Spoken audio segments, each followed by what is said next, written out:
Assalamualaikum warahmatullahi wabarakatuh. Sahabatku, saya Suyitno Irmin. Pada video kali ini saya akan membahas membangun pondasi spiritualitas. Apa itu spiritualitas? Spiritualitas adalah kemampuan kita untuk senantiasa mengkaitkan seluruh kejadian dengan keberadaan Allah. Sehingga kalau nanti kita ini sudah bisa membangun pondasi spiritualitas di dalam diri kita, insya Allah seluruh kegiatan, seluruh sikap perilaku kita akan sangat terkait dengan spiritualitas ini. Untuk pondasi yang pertama, ya, ini kita akan membahas tujuan penciptaan manusia.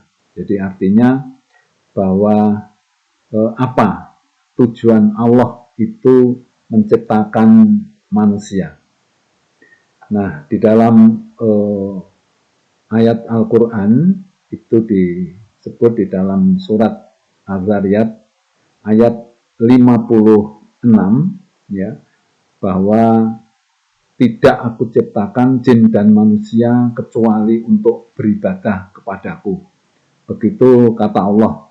Ya, jadi kita ini diciptakan oleh Allah, itu tujuannya hanya beribadah kepada Allah.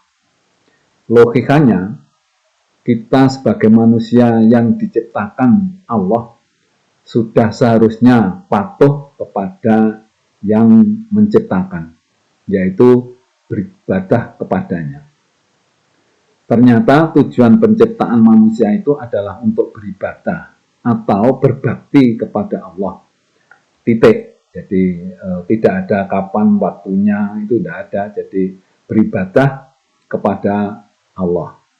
Artinya bahwa setiap atau selama 24 jam per hari kita ini diminta beribadah kepada Allah. Nah, pertanyaannya sekarang, ibadah seperti apa selama 24 jam sehari itu? Ya, saya akan menjelaskan tentang definisi ibadah secara umum.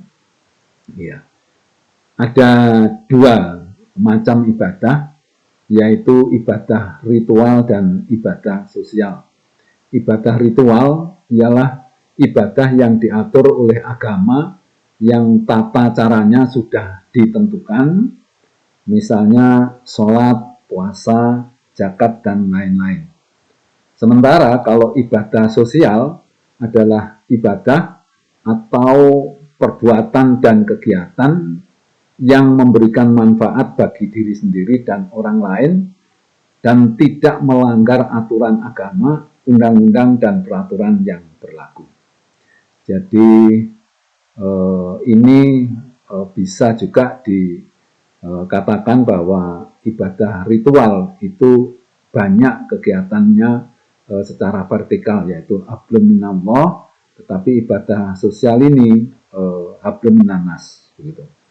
Secara garis besar nanti kalau kita bicara bahwa perbuatan baik itu kita sebut ibadah, kemudian perbuatan jelek ini kita sebut sebagai maksiat.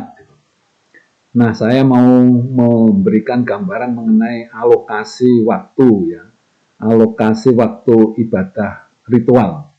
Ya, jadi kita ini nanti akan mengarah seberapa banyak ibadah sosial itu gitu. Yang sekarang ini mungkin belum terlalu fokus ke sana, jadi fokusnya kita ini sehari-hari masih ibadah ritual, ya. Ibadah ritual itu katakanlah sholat wajib, sunnah, wirid, ya, itu saya kasih waktu 25 menit, ya, kita kasih alokasi waktu 25 menit. Kalau itu sehari 5 kali maka jumlahnya waktu adalah 125 menit. Kemudian kita sholat tahajud, sholat hajat, sholat taubah, ya, itu kita kasih waktu 40 menit. Kemudian sholat duha kita kasih 15 menit. Jadi totalnya ya ibadah ritual 1 hari itu kira-kira memakan waktu 180 menit atau 3 jam. Nah, masih ada waktu 20 jam ya untuk ibadah sosial. Jadi selama 1 hari 24 jam ini yang digunakan untuk ibadah ritual itu kurang lebih 3 jam, sehingga masih ada waktu 21 jam untuk ibadah sosial. Nah, sekarang kita coba ibadah sosial itu alokasi waktunya kayak apa. Yang pertama itu untuk kita mengacu kepada para pegawai atau karyawan. Jadi bekerja ini 1 hari 8 jam. Kemudian kita ini tidur, ya tidur itu 6 jam ya per hari. Kemudian kegiatan lain-lain, ya kegiatan macam-macam lah kita hubungan dengan manusia atau muamalah ini kita ambil waktu sisanya jadi 3 jam, 7 jam, mohon maaf. Jadi total sebanyak 21 jam. Nah, sayangnya ibadah sosial ini masih belum mendapatkan perhatian yang memadai. Kita masih terfokus pada ibadah ritual. Maksudnya bahwa kalau kita menjalankan ibadah ritual, itu betul-betul kita ini ya menjalankan ibadah betul. Tetapi begitu kita menjalankan ibadah sosial, hablum minan nas itu belum ya, atau belum maksimal untuk meniatkan diri kita untuk menjalankan ibadah gitu. Jadi banyak malahan dari kita menganggap kegiatan-kegiatan di luar ibadah ritual itu belum atau tidak dikatakan ibadah gitu. Nah, ini pemahaman kita sementara seperti itu. Nah, saya mau menjelaskan mengenai ciri-ciri ibadah sosial. Ibadah sosial itu tidak diatur secara spesifik dalam agama, biasanya hanya disinggung secara umum. Kemudian sebagian besar adalah masalah hubungan antar manusia. Dan seolah-olah ya ibadah sosial itu seperti urusan pribadi atau urusan dunia saja gitu. Ya, ibadah sosial itu diperlukan pengorbanan waktu, tenaga, pikiran, dan harta. Contoh saja kalau kita ini mau sedekah, sedekah gitu, itu perlu ada pengorbanan ya, waktu, tenaga, pikiran, dan juga yang penting harta ini. Jadi berbeda dengan ibadah ritual yang kebanyakan menggunakan waktu dan tenaga saja gitu. Jadi mengenai harta ini tidak banyak, kecuali kalau kita menjalankan ibadah haji. Saya ngasih contoh kegiatan ibu-ibu seharian ya. Jadi ini untuk memperjelas bahwa kita ini dalam 1 hari itu sebetulnya atau 24 jam itu kan diperintahkan untuk selalu beribadah.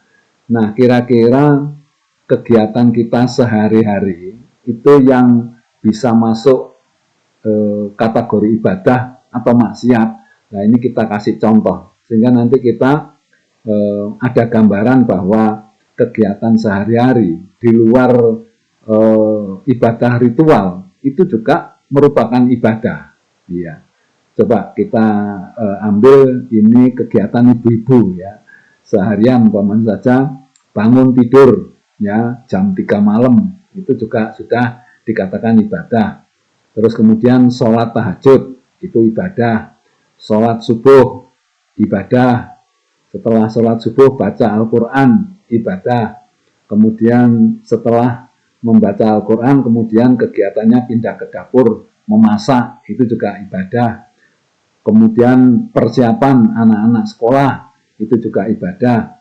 Makan pagi bersama dengan suami, anak-anak itu juga ibadah.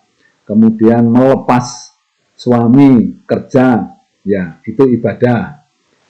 Mengantar anak sekolah, ya itu juga ibadah. Nah, setelah ngantar sekolah, ngerumpi sama ibu-ibu, ngerasani temannya. Nah, ini masuk kategori maksiat. Kemudian pulang ketemu pacar lama, ya berhenti, kemudian pegang-pegangan tangan, nah ini maksiat gitu. Kemudian setelah sampai rumah cuci pakaian, ya ibadah. Kemudian setrika, ibadah. Terus kemudian setelah setrika chattingan dengan pacar lama, nah ini masuk maksiat. Sholat asar, ibadah. Menyambut anak dan suami datang, itu ibadah. Sholat maghrib, isya, ngaji, ibadah. Nah, kemudian malam-malam mau tidur kok bertengkar dengan suami, nah ini maksiat. Kemudian tidur ya dan istirahat, kalau memang nanti diniati karena Allah, juga termasuk ibadah. Jadi dari gambaran tadi bahwa seperti cuci pakaian, setrika, ya itu termasuk ibadah. Nah, ibadah sosial namanya, begitu. Nah, syarat agar kegiatan kita ya itu bernilai ibadah itu apa? Nah, yang pertama, kegiatan kita ini harus kegiatan yang halal, ya kita memilih kegiatan yang halal. Kemudian yang kedua, supaya kita atau kegiatan kita bernilai ibadah, itu harus diluruskan niatnya. Jadi setiap melakukan kegiatan, niat bahwa kita melakukan sesuatu niatnya hanya karena Allah, hanya untuk Allah, hanya karena ibadah. Kemudian mengikuti syarat aturan. Jadi kalau kita sholat itu pasti ada syarat dan aturan. Nah, kegiatan yang kita lakukan itu kemungkinan besar juga ada aturan sama syaratnya, maka kita ikuti. Kemudian yang keempat, kita lakukan dengan rasa ikhlas. Nah, ini sangat penting sekali. Di dalam mengerjakan sesuatu itu kita harus ikhlas supaya kegiatan kita ini bisa dicatat sebagai ibadah. Nah, apakah definisi ikhlas itu? Nah, secara sederhana, ikhlas itu adalah pamrih hanya kepada Allah. Ini maksudnya bahwa kita ini dalam melakukan satu kegiatan apapun, itu sebetulnya pasti ada yang diharapkan. Ya kalau orang Jawa, ada pamrihnya. Apa saja sudah. Jadi, Bapak Ibu bisa mencari kegiatan apa yang tidak ada yang diharap itu pasti tidak ketemu. Jadi kita melakukan apa saja sehari-hari ya, itu pasti ada yang diharapkan. Ya, saya ngasih contoh umpamanya saja sholat gitu ya, itu pasti ada yang diharapkan. Kemudian sedekah ada yang diharapkan mencari ridho Allah, umpamanya saja begitu. Kemudian umpamanya saja kita memasak gitu ya. Ini juga ada yang diharapkan supaya tersedia bahan makanan yang siap untuk dimakan. Jadi semua apa yang kita lakukan pasti ada yang diharapkan. Atau kalau orang Jawa bilang pamrih, ada pamrihnya. Nah sekarang ikhlas itu seperti apa? Ikhlas itu adalah pamrih hanya kepada Allah. Nah, intinya ya dari semua tadi kita harus berusaha agar dalam 24 jam sehari kegiatan kita sebanyak-banyaknya dicatat sebagai ibadah dan sedikit mungkin yang maksiat. Jadi dengan memahami tujuan ya Allah itu menciptakan kita, maka kita harus patuh dengan siapa yang membuat kita, ya Allah itu. Sehingga kalau Allah mengatakan atau berfirman bahwa tujuannya tidak aku ciptakan jin dan manusia kecuali untuk beribadah, maka kita harusnya memang selama 24 jam ini kita usahakan sebanyak mungkin kita melakukan ibadah. Demikian pada video ini. Terima kasih, mudah-mudahan bermanfaat bagi kita. Saya akhiri, wassalamualaikum warahmatullahi wabarakatuh.